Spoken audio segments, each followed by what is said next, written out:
Sveicināti! Šodien mēs parunāsim par vietu, kas šķiet pazīstama katram rīdziniekam. Par Arkādijas parku. Lielākajai daļai tā ir vienkārši skaista vieta pastaigai.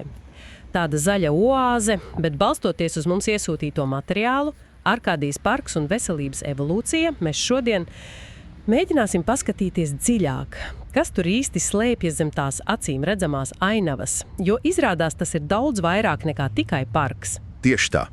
Mūsu šodienas uzdevums ir atklāt, kā šī vieta ir apzināti veidota, kā dziednieciska vide.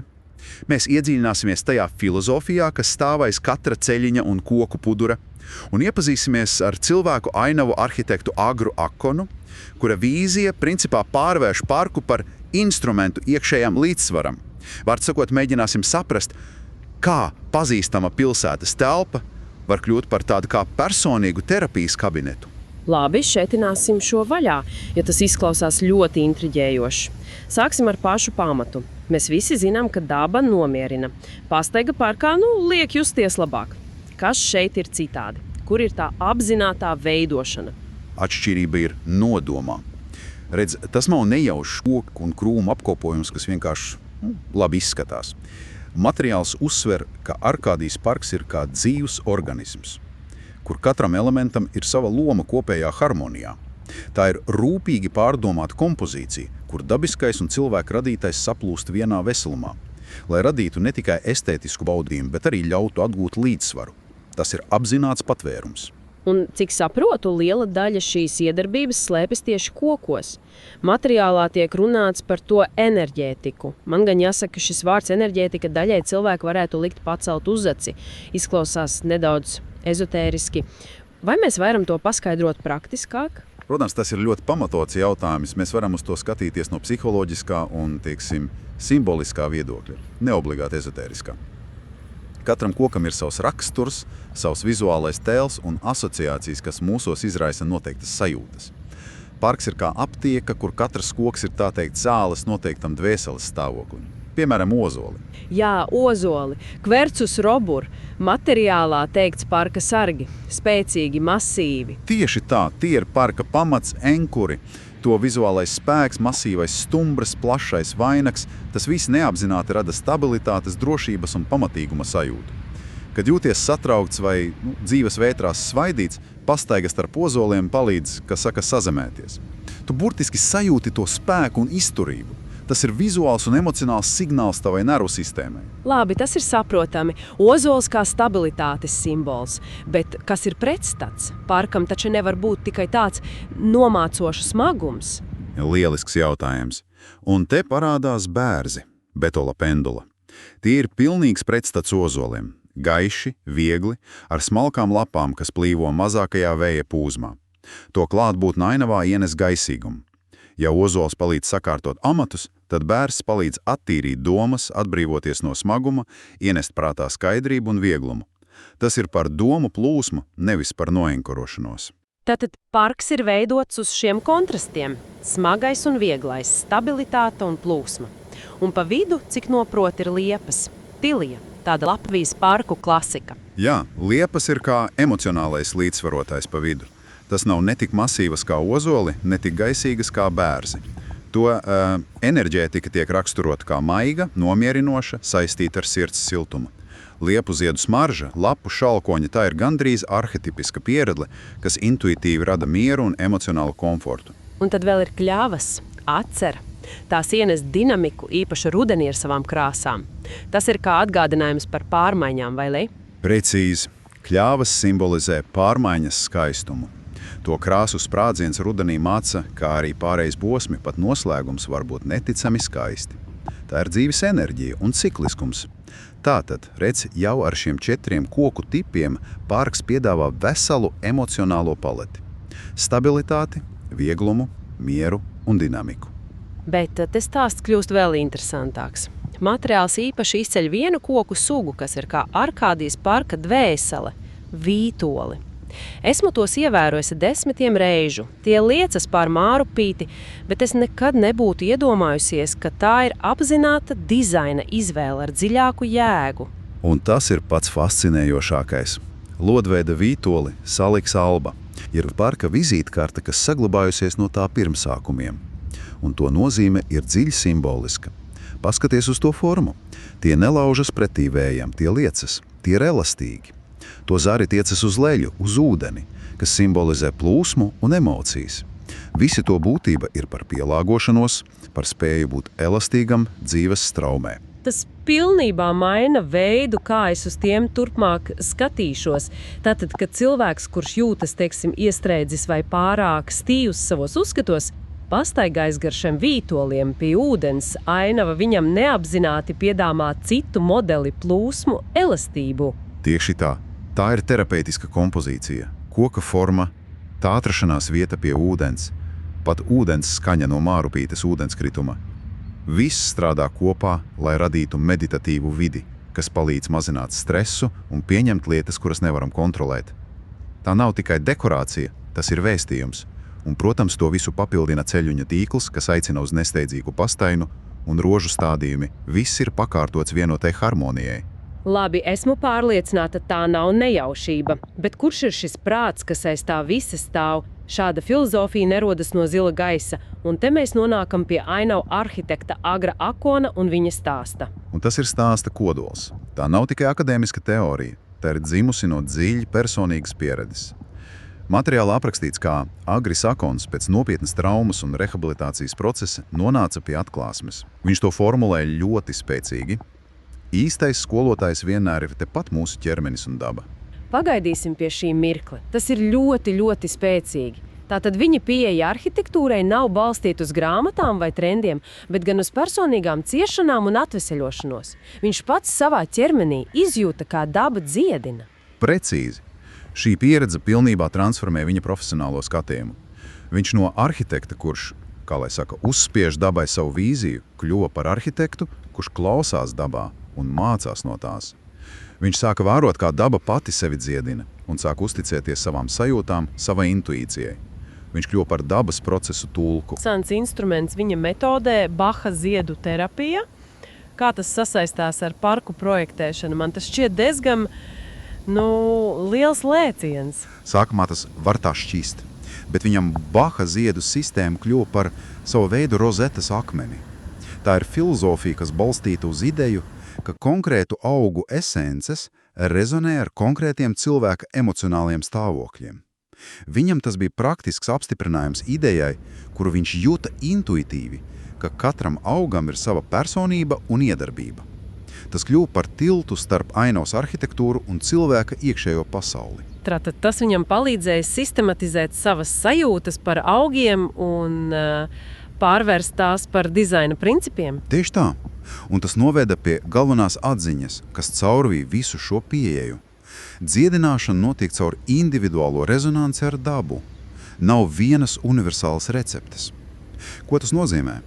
Tas nozīmē, ka nav tā, ka ozols visiem palīdzēs vienādi. Proti, esmu nomākta, man nevajag vienkārši iet uz ozola nodeļu. Tieši tā. Kādam tajā brīdī rezonēs ozola stabilitāte, bet citam tieši otrādi būs nepieciešams bērza vieglums, lai izrautos no nomāktības. Vai vītola elastība, lai pieņemtu situāciju. Dabas terapija, kā to apraksta Akons, ir par to, kā konkrētais cilvēks konkrētajā brīdī miedarbojas ar augu valstību, lai atrastu savu unikālo līdzsvaru. Tas ir ļoti personisks process. Šī filozofija ir ļoti iedvesmojoša, bet Arkādijas parks ir tikai viena vieta. Kā šo principu var pielietot praktiski, plašāk? Un te mēs nonākam pie koncepta dabas kabineti. Dabas kabineti ir šīs idejas loģisks nākamais solis. Tās ir apzināti veidotas koncentrētas telpas, kas pielāgotas konkrētu vajadzību risināšanai. Gandrīz kā terapeitiskas istabas, tikai veidotas no dabas elementiem. Materiālus sniedz 3 spilgtus piemērus. Pirmais ir miers. Apraksti man to. Ja es ierieju šādā miera kabinetā, ko es redzu un jūtu? Iedomājies vietu, kas radīta, lai palīnātu tavu elpu un nomierinātu nervu sistēmu. Tur būtu klusināti toņi, dominētu zaļā krāsa. Formas būtu lēnas, plūštošas, horizontāls, nekādu asu stūru vai agresīvu līniju. Varbūt tur būtu liepu un vītolu klātbūtne, kāds neliels klusi, čalojošs ūdens elements.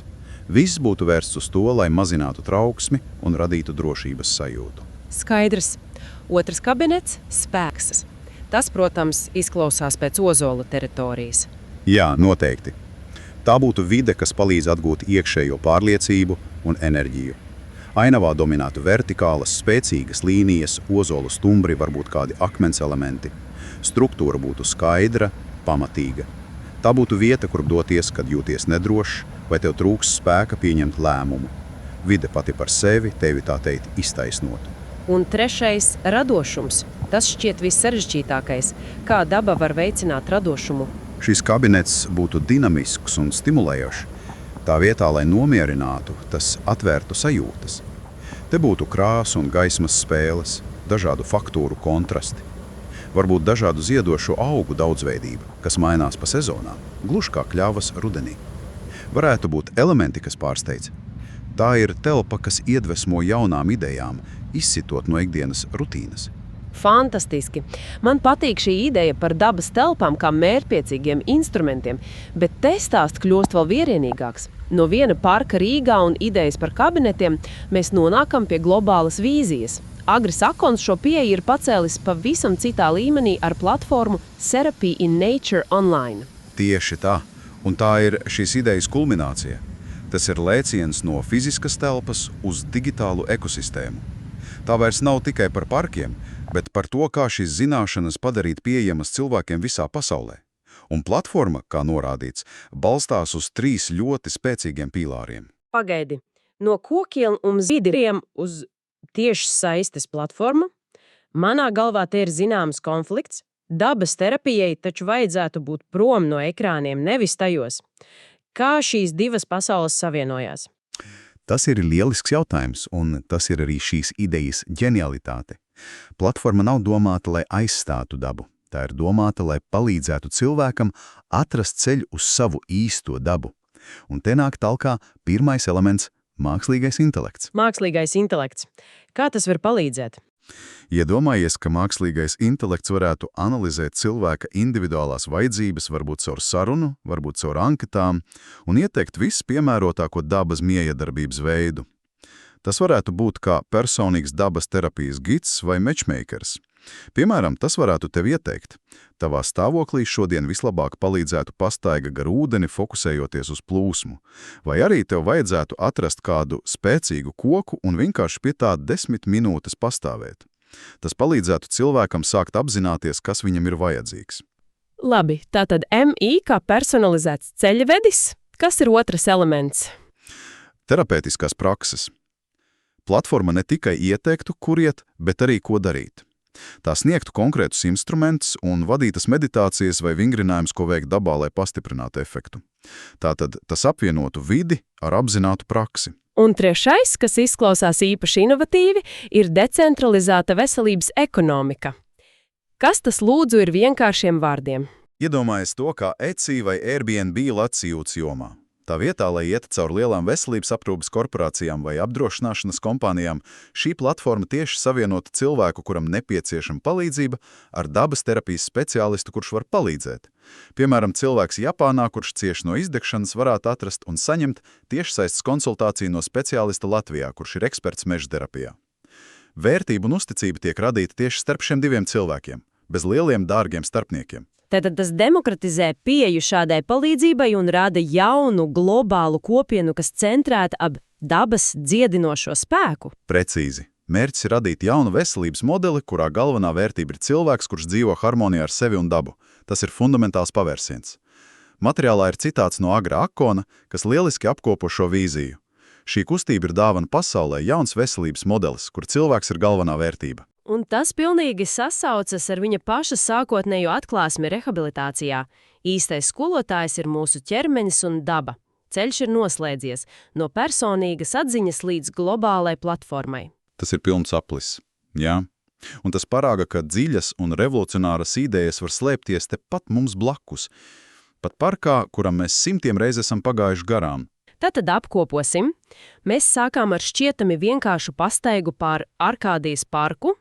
Iedziļinājāmies tā kokos kā apzināti izvēlētos terapeitiskos instrumentus, tad atklājām cilvēku, kura personīgā sāpju pieredze pārtapa par unikālu filozofiju par dabas un cilvēka rezonanci, Un noslēgumā nonācām pie globālas tehnoloģiskas platformas, kas šo filozofiju vēlas padarīt pieejamu visai pasaulei.